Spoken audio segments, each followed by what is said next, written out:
Assalamualaikum warahmatullahi wabarakatuh. Berjumpa lagi dengan saya Maisarah dari Prodi Biologi Fakultas Sains dan Teknologi dari Universitas Islam Negeri Araniri, Banda Aceh. Pada kesempatan kali ini saya akan menjawab beberapa pertanyaan dari mata kuliah Ekologi Perairan yang dibimbing oleh Bapak Ilham Zulfahmi MSI. Pertanyaan pertama, benarkah keanekaragaman ikan di waduk lebih tinggi dibandingkan di sungai? Jawaban saya tidak, dikarenakan waduk merupakan suatu danau buatan yang dibendung untuk menyimpan air. Jadi, keanekaragaman ikan dalam suatu waduk itu hanya sedikit.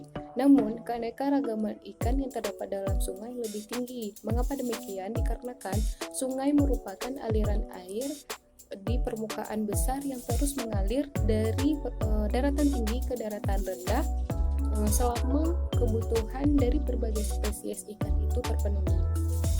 Nah, pertanyaan kedua, benarkah pembangunan PLTA dapat memberi dampak negatif pada kelestarian ikan? Menurut saya, jawabannya iya. Dikarenakan pembangunan pembangkit listrik tenaga air atau yang disebut dengan PLTA ini pada umumnya membawa dampak buruk pada suatu ekosistem di kawasan tersebut. Pembangunan PLTA ini membutuhkan dam dan bendungan, namun dam ini berpotensi menenggelamkan lahan pertanian dan kehutanan, serta akan terjadi proses sedimentasi yang tinggi yang menyebabkan air tidak terjaga, sehingga banyak lumpur yang masuk ke dalam bendungan.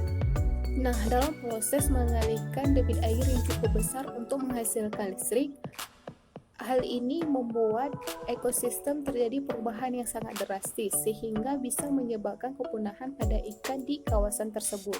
Yang pertanyaan ketiga yaitu PLTA dan kelestarian ikan sama-sama penting. Lalu bagaimana jalan tengah untuk keduanya tetap bisa berjalan?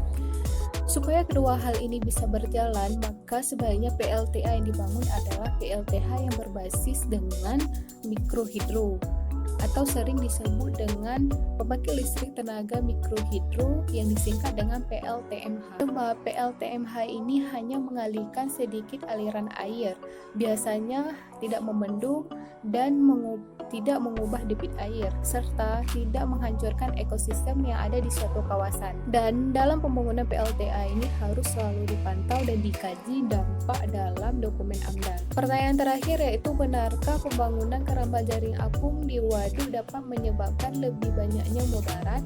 Jawabannya iya, dikarenakan pembangunan keramba jaring apung ini bisa membuat kekeruhan di suatu air dan menyebabkan kelimpahan limbah. Cukup sekian penjelasan dari saya. Mohon maaf apabila ada salah kata dan semoga bermanfaat. Assalamualaikum warahmatullahi wabarakatuh.